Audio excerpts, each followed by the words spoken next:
नमस्कार, एनटिभी कोहलपुर समाचारमा स्वागत छ। म दुर्गा भट्ट। सुरुमा प्रमुख समाचार। प्रदेश सरकारहरूद्वारा आज आगामी आर्थिक वर्षको बजेट प्रस्तुत। कोरोना नियन्त्रण, स्वास्थ्य पूर्वाधार र आर्थिक पुनरुत्थान प्राथमिकतामा। देशभर वर्षाको प्रभाव, पहिरोले विभिन्न ठाउँका सडक अवरुद्ध। आज पनि धेरै ठाउँमा पानी पर्ने भएकाले सतर्कता अपनाउन मौसम पूर्वानुमानको आग्रह। मल, धानको बिउ र सिंचाई सुविधाको अभाव भएको कपिलवस्तुका किसानको गुनासो, व्यवस्था मिलाइदिन सरकारसँग माग। भारतमा कोरोना संक्रमण दर घट्दो क्रममा, पछिल्लो 24 घण्टामा संक्रमित भन्दा दोब्बर बढीले जिते कोरोना। र युरोकप फुटबलमा आज 2 खेलहरू हुने। पोर्चुगल र हंगेरी तथा फ्रान्स र जर्मनी बीच प्रतिस्पर्धा।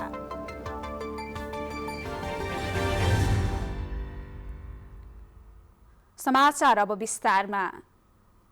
लुम्बिनी प्रदेश सरकारले आगामी आर्थिक वर्ष 2078-79 का लागि 40 अर्ब 95 करोड 97 लाख रुपैयाँ बजेट सार्वजनिक गरेको छ। कोरोनाको महामारी नियन्त्रणलाई पहिलो प्राथमिकतामा राखेको बजेटले प्रदेशका विभिन्न रणनीतिक पक्षलाई पनि जोड दिएको हो। लुम्बिनी प्रदेश सरकारले आर्थिक वर्ष 2078-79 का लागि 40 अर्ब 95 करोड 97 लाख रुपैयाँको बजेट सार्वजनिक गरेको छ। जस अनुसार चालु खर्चतर्फ 14 अर्ब 93 करोड 73 लाख 40 हजार र पुँजीगततर्फ 21 अर्ब 17 करोड 79 लाख 61 हजार रुपैयाँ विनियोजन गरिएको छ। स्थानीय तह हस्तान्तरणका लागि 4 अर्ब 84 करोड बजेट विनियोजन गरिएको छ। आर्थिक मामिला तथा योजना मन्त्री बैजनाथ चौधरीले प्रस्तुत गर्नुभएको बजेटले कोरोना नियन्त्रण र आर्थिक पुनर्स्थापनालाई प्राथमिकता दिएको छ। प्रदेशका सरकारी अस्पतालमा कोभिड बिरामीको उपचार निशुल्क गर्ने, 50 शय्याका अस्पतालमा विशेषज्ञ सेवा सुरु गरिने, प्रदेशका दुर्गम जिल्लाका अस्पतालमा शल्यक्रियाको सुविधा दिइने व्यवस्था गरिएको छ। 16 वर्ष मुनिका क्यान्सर पीडित बालबालिकाहरूका लागि 1 लाख रुपैयाँसम्मको उपचार व्यवस्थापन गरिनेछ। स्वास्थ्य संस्थाबाट निशुल्क प्रदान गरिँदै आएको औषधि बिक्री व्यवस्थापनका लागि बजेट छुट्याइएको छ। सुत्केरी महिलाहरूलाई निशुल्क एम्बुलेन्स र हवाई सेवा दिइनेछ। प्रदेशका 4वटा उपमहानगरपालिका समेट्ने गरी 3 महानगरपालिका बनाउन आवश्यक तयारी गर्न बजेट विनियोजन गरिएको छ। यस्तै अधिकांश पुरानै योजनाले निरन्तरता पाएका छन्। सिप विकास गरी रोजगारी सिर्जना गर्न सिप प्रतिष्ठान स्थापना गरिनेछ। सबै स्थानीय तहमा कृषि प्राविधिकहरूको सहज उपलब्धताको व्यवस्थापनका लागि रकम छुट्याइएको छ। स्मार्ट कृषि गाउँ कार्यक्रमलाई थप व्यवस्थित गर्न रु 35 करोड रुपैयाँ विनियोजन भएको छ। यस्तै विभिन्न कृषि पकेट क्षेत्रको विकासलाई बजेटले प्राथमिकतामा राखेको छ। प्रदेशभित्र रहेका मुख्य 19वटा सडकको निर्माण गर्नका लागि 64 करोड बजेट विनियोजन भएको छ। सडक नपुगेका बस्तीका समुदायका लागि झोलुङ्गे पुल निर्माण गरिनेछ। विपन्न वर्गलाई पुनरुत्थानका कार्यक्रम लागू गरिने, विपन्न परिवारलाई सिपमूलक तालिमको व्यवस्था, 12वटै जिल्लामा उद्योगको व्यवस्थापन गरिनेछ। प्राविधिक शिक्षालाई अझ प्रभावकारी बनाउन विभिन्न कार्यक्रमहरूमा जोड दिइएको छ। धार्मिक तथा पर्यटकीय गन्तव्यको पहिचान गरिनेछ र त्यसलाई विकास र सम्वर्धन गरिने प्रदेश सरकारको लक्ष्य छ। दाङमा नेत्रलाल अभागी स्मृति रङ्गशालाका लागि 15 करोड बजेट विनियोजन गरिएको छ। घरजग्गा, कृषि उपजका लागि जमिन भाडामा लिँदा लाग्ने राजस्वमा केही छुट गर्ने बजेट मार्फत प्रदेश सरकारले व्यवस्था गरेको छ। प्रेम बुढा छेत्री, एनटिभी कोहलपुर। कर्णाली प्रदेश सरकार आगामी आर्थिक वर्ष 2078-79 का लागि झण्डै 36 अर्ब बढीको बजेट ल्याएको छ। प्रदेश सरकारले असार 1 गते बजेट ल्याउने संवैधानिक व्यवस्था अनुसार र आज आर्थिक मामिला तथा योजना मन्त्री गोपाल शर्माले 36 अर्ब 54 करोड 66 लाख 36 हजार रुपैयाँको बजेट सार्वजनिक गर्नुभएको हो। यो मध्ये पुँजीगततर्फ 21 अर्ब 65 करोड 39 लाख 13 हजार, चालुतर्फ 11 अर्ब 49 करोड 27 लाख 70 हजार र वित्तीयतर्फ 3 अर्ब 39 करोड 79 लाख 53 हजार रहेको छ। सरकारले ल्याएको नीति तथा कार्यक्रम कार्यान्वयनमा ल्याउने गरी बजेट वक्तव्य सार्वजनिक भएको जनाइएको छ। सुदूरपश्चिम प्रदेश सरकारले आगामी आर्थिक वर्ष 2078-79 का लागि 30 अर्ब 33 करोड 94 लाख रुपैयाँ बराबरको बजेट ल्याएको छ। सरकारका आर्थिक मामिला तथा योजना मन्त्री प्रकाश बहादुर शाहले प्रदेश सभा बैठकमा चालु आर्थिक वर्षको वार्षिक बजेट भन्दा 3 अर्ब 5 करोड कमको बजेट प्रस्तुत गर्नुभएको हो। बजेट वक्तव्य प्रस्तुत गर्दै मन्त्री शाहले चालुतर्फ 10 अर्ब 66 करोड र पुँजीगततर्फ 17 अर्ब 65 करोड 40 लाख रुपैयाँ बजेट विनियोजन गरेको बताउनुभयो। चालुतर्फ आर्थिक वर्षको तुलनामा 4 अर्ब बजेट घटाइएको छ भने पुँजीगततर्फ झण्डै 1 अर्बले वृद्धि भएको छ। मन्त्री शाहले आगामी आर्थिक वर्षमा स्वास्थ्य सेवा सुधार तथा विस्तार र पूर्वाधार निर्माणलाई प्राथमिकता दिएर बजेट विनियोजन गरिएको बताउनुभयो। उहाँले आगामी वर्षलाई अस्पताल स्तर उन्नति तथा सेवा विस्तार सुधार वर्षका रूपमा मनाउँदै पूर्वाधार विकासका लागि 2 अर्ब 58 लाख रुपैयाँ बजेट विनियोजन गरेको बताउनुभयो। यस्तै भौतिक पूर्वाधारतर्फ प्रदेश गौरवका सडक निर्माण, ठूला पूर्वाधार र रूपान्तरणकारी योजनालाई आगामी वर्षमा निरन्तरता दिने गरी 5 अर्ब 12 करोड बजेट विनियोजन गरिएको छ। प्रदेश सरकारहरूले आज संसदमा बजेट प्रस्तुत गरेका छन्। आगामी आर्थिक वर्षका लागि लुम्बिनी प्रदेश सरकारले प्रस्तुत गरेको बजेटका बारे तपाईको प्रतिक्रिया के छ भनेर बुटोलमा केहीलाई सोधेका छौं। हेरौं आजको आवाजमा।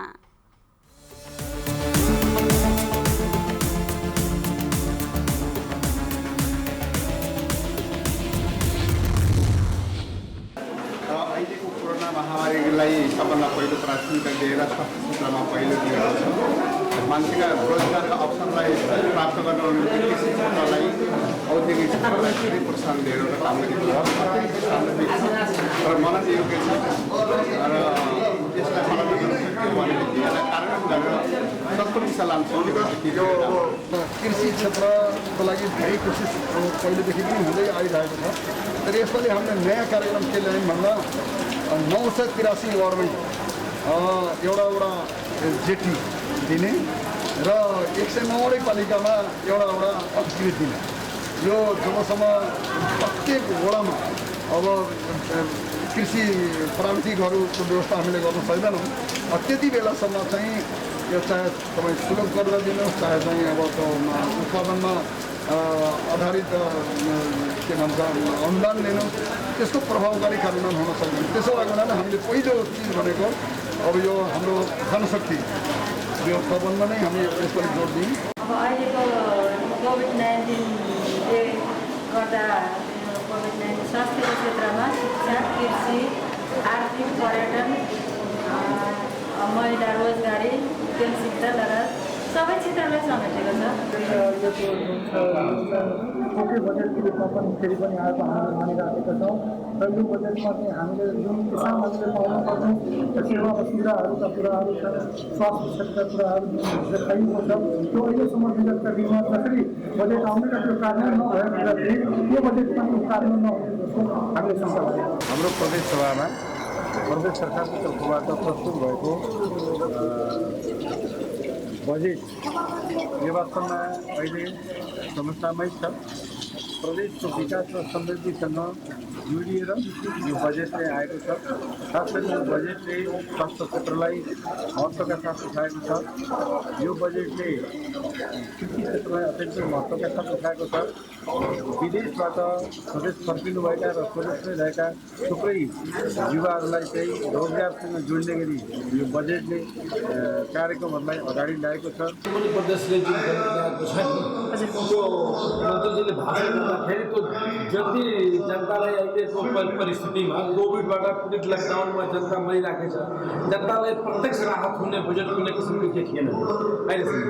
यथार्थ बजेट किताब हातमा आएपछि मात्रै थाहा हुन्छ। र मैले सुन्दाखेरि वास्तविक कुरामा सरकारको जुन अहिलेको आवश्यकता त्यो आवश्यकतालाई सम्बोधन हुन सकेको छैन। पोपुलरिटीमा आधारित छ। अब सम्भावित आउने निर्वाचनलाई टार्गेट गरेर आफ्नो सरकारको लोकप्रियतालाई प्राथमिकतामा राखेर बजेटहरू अगाडि सारेको जस्तो देखिन्छ।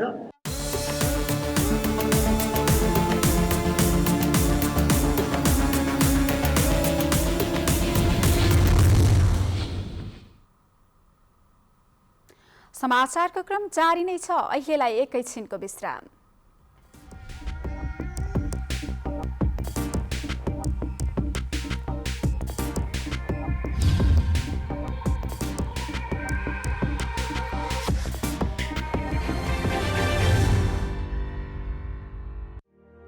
यति बेला कोरोना भाइरसको नयाँ भेरिएन्ट फैलिँदो क्रममा छ। यो समयमा आफूलाई संक्रमण र यसको असरबाट कसरी बचाउन सकिन्छ?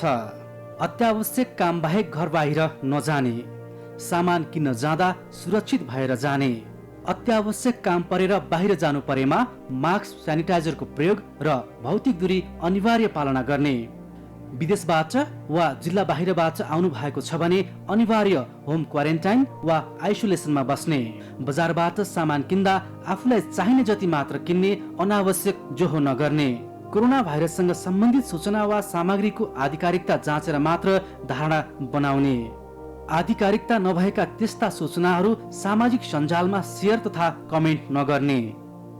तपाईले लगाउनु भएको मास्कले मेरो सुरक्षा गर्छ, मैले लगाएको मास्कले तपाईको सुरक्षा गर्छ। त्यसैले मास्कको प्रयोग अनिवार्य गरौँ र कोरोना भाइरसबाट बचौँ र बचाऊ। नेपाल सरकार, सञ्चार तथा सूचना प्रविधि मन्त्रालय।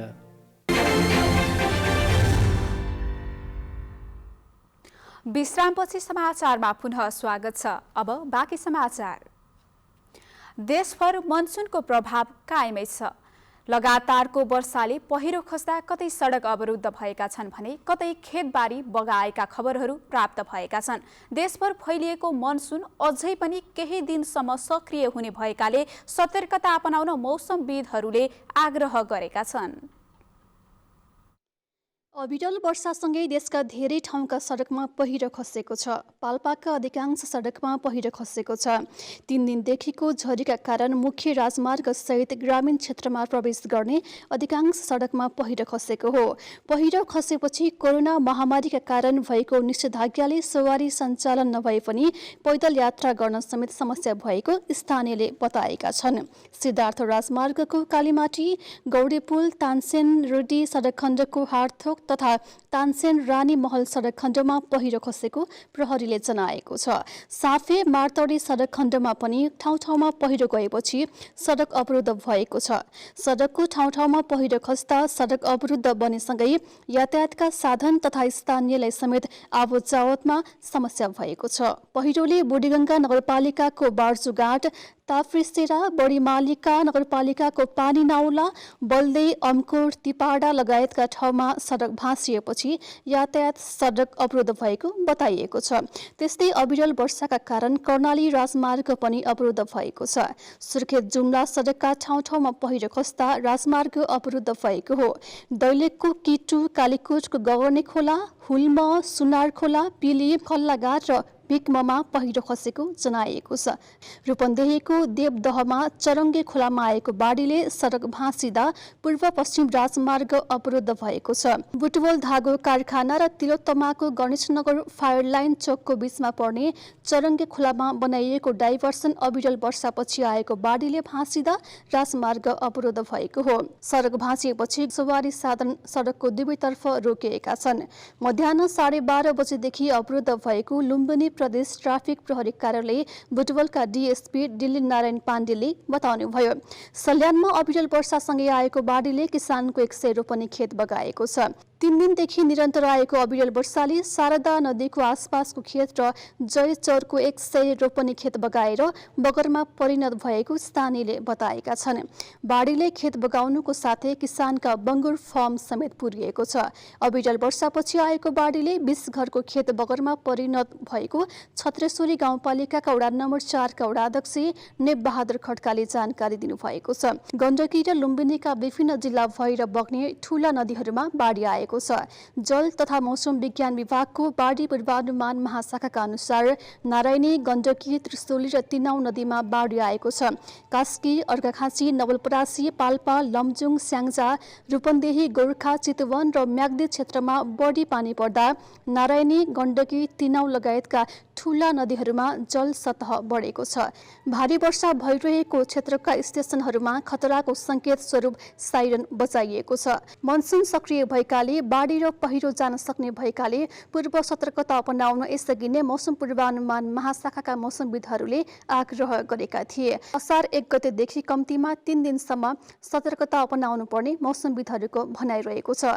लगातारको 3 दिनदेखि परेको पानीका कारण केही नदीमा बाढीले खतराको तह पार गरेको छ। 2 दिनभित्रै देशभर फैलिएको मनसुन अझै पनि केही दिनसम्म सक्रिय हुने मौसमविदहरूले जनाएका छन्। वर्षाका कारण आउन सक्ने बाढीबाट सतर्कता अपनाउन आग्रह गरिएको छ। सदीक्षा शाह, एनटिभी, कोहलपुर। लुम्बिनी प्रदेश सरकारले मुलुकमा भित्रिएको मनसुन र सम्भावित विपदको पूर्व तयारीमा जुट्न सबै संयन्त्र परिचालन गर्ने भएको छ। प्रदेशका आन्तरिक मामिला मन्त्री चेतनारायण आचार्यले विपदको पूर्व तयारी गरेर बस्न सम्बन्धित निकायलाई निर्देशन समेत दिनुभएको छ। बर्खायाम सुरु भइसकेको छ, त्यसैले सम्भावित बाढी, पहिरो, टुबान लगायतको विपद जोखिम कम गर्न लुम्बिनी प्रदेश सरकारले पूर्व तयारीको काम थालेको हो। मनसुन प्रभावित जनतालाई राख्ने स्थानको व्यवस्थापन, खानेपानी तथा अन्य अत्यावश्यक सामग्रीको व्यवस्थापन गरी अगाडि बढ्न योजना बनाउन सुरु भएको छ। प्रदेश विपद व्यवस्थापन कार्यकारी समितिको बैठकमा आन्तरिक मामिला तथा कानून मन्त्री चेतनारायण आचार्यले कार्ययोजना अनुसार जिम्मेवारी पूरा गर्न मातहतका निकायलाई निर्देशन दिनुभएको छ। सबै मन्त्रालयका सचिव, प्रदेश स्थित सुरक्षा निकायका प्रमुख, रेडक्रस, उद्योग वाणिज्य संघका प्रमुख लगायतको भौतिक तथा भर्चुअल बैठकलाई सम्बोधन गर्दै मन्त्री आचार्यले विपदलाई सबै मिलेर सामना गर्न र प्रभावित जनतालाई सहज तरिकाले तत्काल उद्धार र उपचार, राहत र व्यवस्थापन प्रभावकारी बनाउन अहिलेदेखि नै स्रोत साधन जुटाएर तम तयारी रूपमा बस्न आग्रह गर्नुभयो। हाम्रो अगाडि आउने हरेक चुनौतीसित हामी समन्वय गरेर समन्वयात्मक ढङ्गले त्यससित जुझ्नको निम्ति पूर्व तयारीमा सबै जुट्ने छौँ र सुरक्षा निकायका सबै निकायहरूले आफ्नो ठाउँबाट यहाँहरूले कार्ययोजना पनि बनाउनु भएको छ र भोलिका निम्ति पूर्व तयारीको निम्ति यहाँहरू लाग्नुहोस् र यहाँहरूसित हामी सदैव अब एक ठाउँमै छौँ।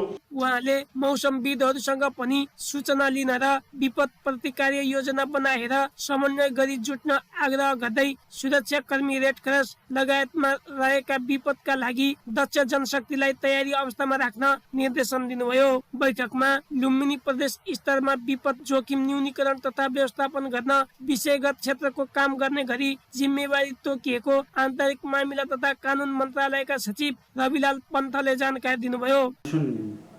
विपद प्रतिकार योजना तयार गर्ने निर्णय गरेको छ र यो विभिन्न विषयगत क्षेत्रहरूको सन्दर्भमा विषयगत मन्त्रालयहरूले के काम गर्ने भनेर त्यो टुङ्गो पनि लगाएको छ र सबै मन्त्रालयहरूले आफ्नो विषयगत क्षेत्रको तयारी गर्ने भन्ने निर्णय भएको छ। त्यसैगरी बैठकले आगामी दिनमा हुन सक्ने मौसमजन्य विपद जोखिम न्यूनीकरण तथा व्यवस्थापनका लागि पूर्व तयारी तथा प्रतिकार योजना बनाई कार्यान्वयन गर्ने निर्णय समेत गरेको छ।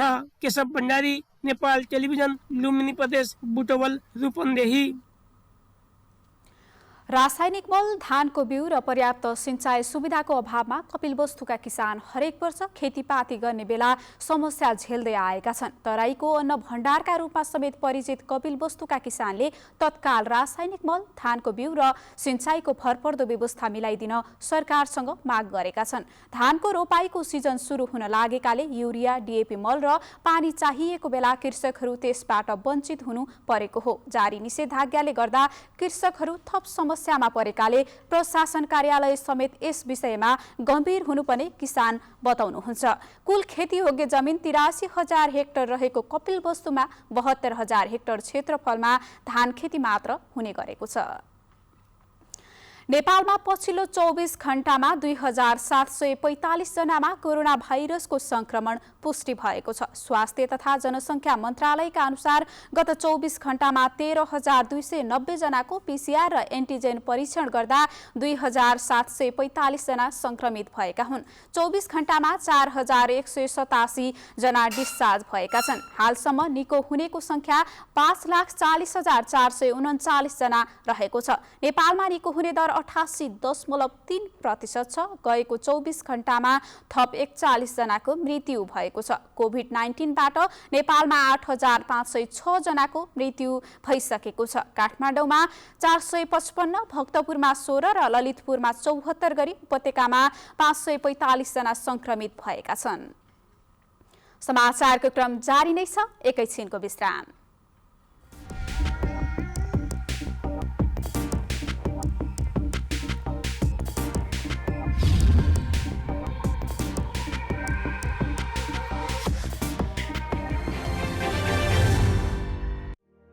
यति बेला कोरोना भाइरसको नयाँ भेरिएन्ट फैलिँदो क्रममा छ।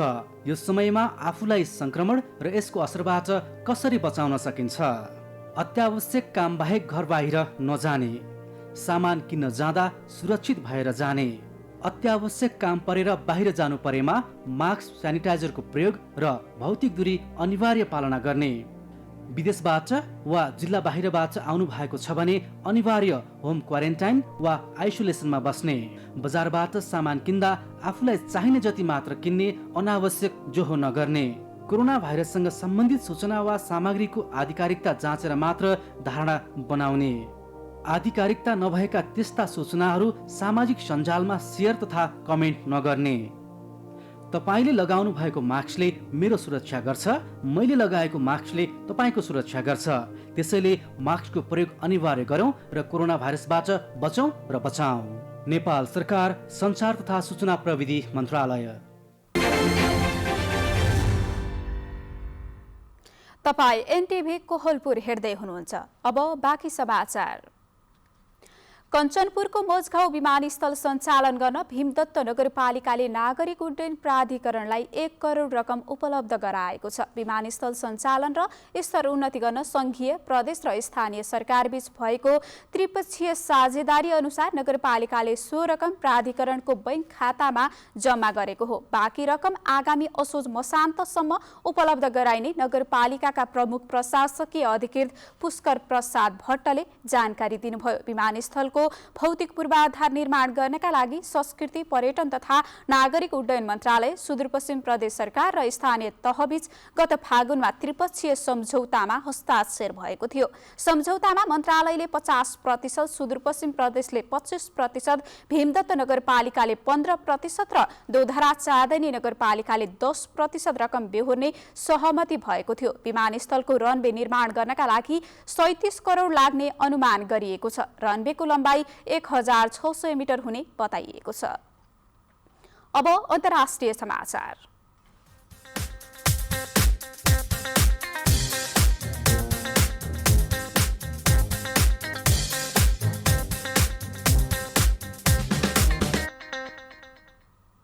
भारतमा कोरोना भाइरसका 60,471 जना संक्रमित थपिएका छन्। पछिल्लो 24 घण्टामा 17,51,358 नमुनाको परीक्षण गरिएकोमा 60,471 जनामा संक्रमण पुष्टि भएको हो। भारतको केन्द्रीय स्वास्थ्य तथा परिवार कल्याण मन्त्रालयका अनुसार पछिल्लो 24 घण्टामा थपिएका संक्रमित 75 दिन यताकै सबैभन्दा कम हो। दैनिक संक्रमण दर 3.45% रहेको छ। भारतमा हाल 9,13,378 जना सक्रिय संक्रमित रहेका छन्। भारतमा हालसम्म 2,95,70,088 जना संक्रमित भएका छन्। पछिल्लो 24 घण्टामा 1,17,525 जना कोरोना मुक्त भएका छन्। हालसम्म 2,82,80,472 जना कोरोना मुक्त भएका हुन्। 24 घण्टामा 2,726 संक्रमितको मृत्यु भएको छ। हालसम्म 3,77,031 जना संक्रमितले ज्यान गुमाएका छन्। अब आर्थिक समाचार।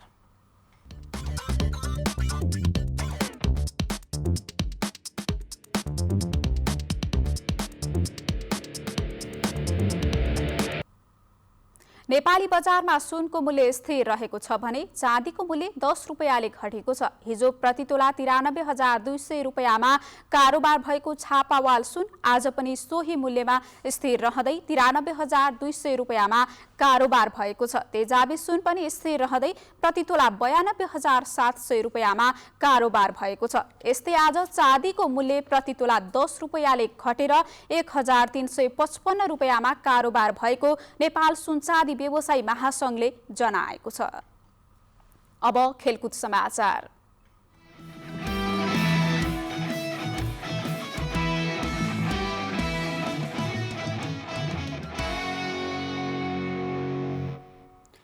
युरोपको विभिन्न 11 शहरमा आयोजना भइरहेको 16औं संस्करणको युरोकप फुटबलमा आज 2 खेलहरू हुँदैछ। पहिलो खेलमा पोर्चुगल र हंगेरी तथा दोस्रो खेलमा फ्रान्स र जर्मनी बीच प्रतिस्पर्धा हुनेछ। साबिक विजेता समेत रहेको पोर्चुगलले हंगेरीसँग उसैको घरेलु मैदान बुडापेस्टमा खेल्नेछ। पुस्कास एरिनामा हुने पोर्चुगल र हंगेरी बीचको खेल राति 9:45 मा सुरु हुनेछ। मुख्य प्रतियोगितामा दुई टिम बीच तेस्रो पटक प्रतिस्पर्धा हुन लागेको हो। आज हुने दोस्रो खेलमा विश्वकप विजेता फ्रान्सले जर्मनीसँग खेल्नेछ। फ्रान्स र जर्मनी बीचको खेल म्युनिख स्थित एडिलाज स्टेडियममा हुनेछ। खेल राति 12:45 मा सुरु हुनेछ। विश्व विजेता फ्रान्स पहिलो खेलमै बलियो टिम जर्मनीलाई हराएर उपाधि दावेदार प्रस्तुत गर्न चाहन्छ। जर्मनी पनि फ्रान्सलाई हराएर शानदार सुरुवात गर्न चाहन्छ। फ्रान्स र जर्मनी बीच अहिलेसम्म मुख्य प्रतियोगितामा 6 पटक प्रतिस्पर्धा भएको छ, जसमा दुवै टोलीले 2-2 खेल जितेको छ। 2 खेल भने बराबरीमा सकिएको छ। अब मौसम।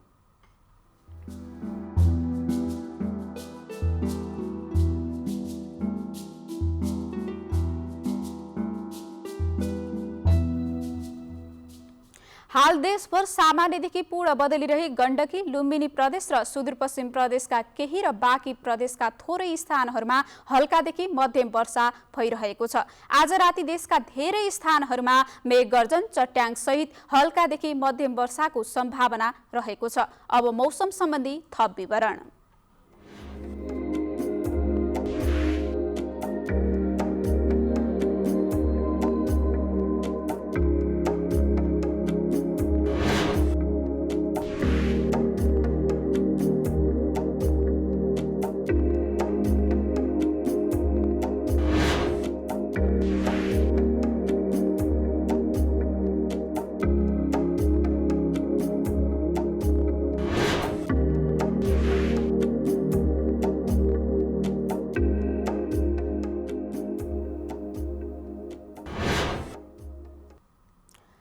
समाचारको अन्त्यमा प्रमुख समाचार पुनः एकपटक।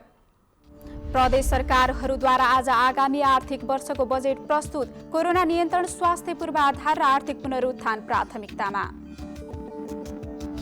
देशभर वर्षाको प्रभाव, पहिरोले विभिन्न ठाउँका सडक अवरुद्ध। आज पनि धेरै ठाउँमा पानी पर्ने भएकाले सतर्कता अपनाउन मौसम पूर्वानुमानको आग्रह। मल, धानको बिउ र सिंचाई सुविधाको अभाव भएको कपिलवस्तुका किसानको गुनासो, व्यवस्था मिलाइदिन सरकारसँग माग। भारतमा कोरोना संक्रमण घट्दो क्रममा, पछिल्लो 24 घण्टामा संक्रमित भन्दा दोब्बर बढीले जिते कोरोना। र युरोकप फुटबलमा आज 2 खेलहरू हुने। पोर्चुगल र हंगेरी तथा फ्रान्स र जर्मनी बीच प्रतिस्पर्धा।